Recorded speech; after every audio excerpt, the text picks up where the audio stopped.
Hello SSC 26-27 কেমন আছো সবাই? কিছুদিন পর তোমাদের পরীক্ষা। আজকে তোমাদেরকে ফ্লো চার্টে 10-এ 10 পাওয়ার ম্যাজিক টেকনিক শেখায় দিব। এই ভিডিওটা জাস্ট তুমি যদি দেখো তুমি 10-এর কম একও পাবা না। জাস্ট তুমি একটু দেখো, এই স্লাইডগুলোর মাধ্যমে খুবই সুন্দর করে আমি তোমাদেরকে একদম হাতে ধরে শিখায় দিব কিভাবে তুমি ফ্লো চার্ট অ্যান্সার করবা। তাহলে চলো আমরা দেখে নেই ফ্লো চার্ট অ্যান্সার করার ম্যাজিক পদ্ধতিটি। দেখো, প্রথমে তোমার দেখতে হবে ফ্লো চার্ট মেকিং এ তুমি কি মনে রাখবা, তোমার যে অ্যান্সারটা সেই আনসারটা কিভাবে হবে। তুমি শর্ট নোট লিখবা বা ফ্রেজ লিখবা। ফ্রেজ মানে কি? Without verbs. যেমন আমি যদি বিয়ন প্লাস আইএনজি দিই, এটাও কিন্তু ফ্রেজ লিখতে পারবো এভাবে। টু প্লাস বিয়ন দিয়েও আমি ফ্রেজ লিখতে পারবো, ওকে। এবং বি3 দিয়েও কি ফ্রেজ লিখতে পারবো, ওকে। তারপর দেখি how to make short notes অথবা ফ্রেজেস। তুমি শর্ট নোট অথবা ফ্রেজটা তুমি কিভাবে তৈরি করবা, এখানে তোমার মার্কটা একটু ডিপেন্ড করে। যেমন ভার্বের সাথে তুমি আইএনজি যুক্ত করবা, তারপর এক্সটেনশন দিবা, হয়ে যাবে।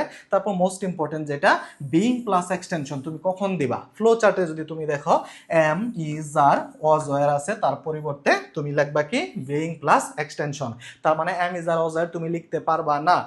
তারপর দেখো having plus extension, have has had এর পরিবর্তে তুমি কি দিবা? Having plus extension. তুমি ভিডিওটা দেখতে থাকো, আমি তোমাকে দেখো কিভাবে শিখিয়ে দিই। তারপর দেখো subject plus verb plus ING extension অথবা article plus adjective plus noun. এটা তুমি না দিলেও চলবে, এটা ছাড়াও তুমি সবকিছু সলভ করতে পারবা। তারপর চলো আমরা দেখি নোট। এই নোটটা তোমার কেন মনে রাখতে হবে? তুমি দেখো শোয়িং অথবা মেনশনিং এই কথাটা থাকবে, এরপর ফ্লো চার্ট লেখার সাবজেক্ট দেওয়া থাকবে। অর্থাৎ একটা প্যাসেজ থেকে ফ্লো চার্ট লিখতে দিলে এই যে প্যাসেজের যে কোনো লাইন তুমি কপি করে ফেলবা, সেখান থেকে করে ফেলবা, বিষয়টা কিন্তু না।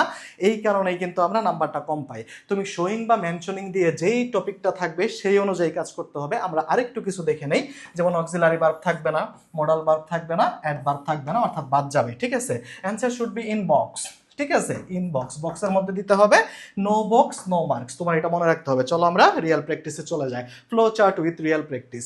দেখো তোমাকে কিভাবে বলছে এখানে read the following text and make a flow chart showing অথবা mentioning the lifestyle of Amerigo. অর্থাৎ আমেরিগোর লাইফস্টাইলটা কিভাবে এই প্যাসেজের মধ্যে আছে সেটা দেখায় তোমাকে ফ্লো চার্টটা করতে বলছে। তাহলে চলো আমরা দেখি। এখানে দেওয়া আছে মাই নেম ইজ আমেরিগো, এটা তো আমেরিগো লাইফস্টাইলের মধ্যে পড়ে না। আই এম 13 ইয়ার্স ওল্ড, এটাও লাইফস্টাইলের মধ্যে পড়ে না। তাহলে তার লাইফস্টাইলের মধ্যে কি কি পড়ে সেই লাইনগুলো আমি তোমাকে জাস্ট এখানে আইডেন্টিফাই করে দিয়েছি। I lived on the street, আমি রাস্তায় বসবাস করতাম, ওকে। তারপর দেখো I use to collect trash and sell it to a vendor, এই লাইনটা। I had a serious infection, I worked for an ice cream shop, the owner of the shop gave me something to eat. তারপর দেখো I had to work for hours offering by ice cream. এই লাইনগুলো হচ্ছে আমেরিগোর লাইফস্টাইলের সাথে সম্পর্কিত। তাহলে চলো আমরা দেখে নেই কিভাবে কি করতে পারি। যেমন দেখো ফর এক্সাম্পল তোমাকে এটা করে দিয়েছে। এখানে বলা ছিল কি লিভিং অন দ্য স্ট্রিট, যেটা আমরা ফার্স্ট লাইনে পেয়েছিলাম I lived on the street. এই লিভটাকে তারা করছে কি living on the street. That means তোমাকে বোঝাই দিছে তারা বিয়ন প্লাস আইএনজি দিয়ে করেছে। তোমার সবকিছু কি করতে হবে?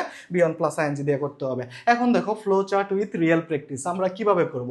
সেন্টেন্সে এভাবে দেওয়া থাকবে I use to collect trash and sell it to a vendor. সবাই একটু মনোযোগ দাও। দেখো আমি কিন্তু একটু আগে বলে দিছি সাবজেক্ট বাদ যাবে এবং মডাল ভার্ব বাদ যাবে। এখানে আই হচ্ছে সাবজেক্ট, ইউজ টু হচ্ছে মডাল ভার্ব।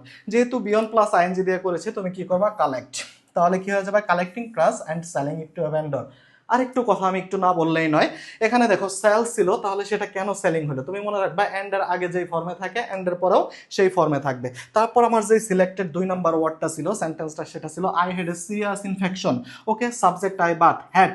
আমরা কিন্তু দেখেছিলাম হ্যাভ হ্যাজ হ্যাড যদি থাকে তার পরিবর্তে তুমি কি দিবা? হ্যাভিং দিবা। হ্যাভ হ্যাজ হ্যাড তোমার দেওয়া যাবে না। তাহলে কি হবে? Having a serious infection. দুইটা আমাদের অলরেডি ক্লিয়ার। তারপর দেখো I worked for an ice cream shop, subject বাদ যাবে, ভার্ব কি দিতে হবে? আইএনজি দিতে হবে। তাহলে কি working for an ice cream shop. তারপর সেন্টেন্স 4 দেখো I had to work for hours offering my ice cream. তার মানে কি আই বাদ যাবে, হ্যাড টু হচ্ছে এখানে মডেল হিসেবে ব্যবহৃত হয়েছে। তাহলে কি working for hours offering ice cream. এভাবে আমরা সবকিছু সলভ করে ফেলতে পারি। তারপর দেখো final view in exam paper. Exam পেপারে তোমার ফাইনাল ভিউটা কিরকম হবে সেটা ভাই আমি দেখাই দিছি। যেই ওয়ার্ডগুলো আমরা করলাম সেন্টেন্সগুলো দেখো collecting trash and selling it to a vendor. তারপর তুমি জাস্ট একটা এরো চিহ্ন দিবা এই জায়গাতে। Having a serious infection, arrow চিহ্ন দিবা, এভাবে এরো চিহ্ন দিবা, এভাবে এরো চিহ্ন দিবা।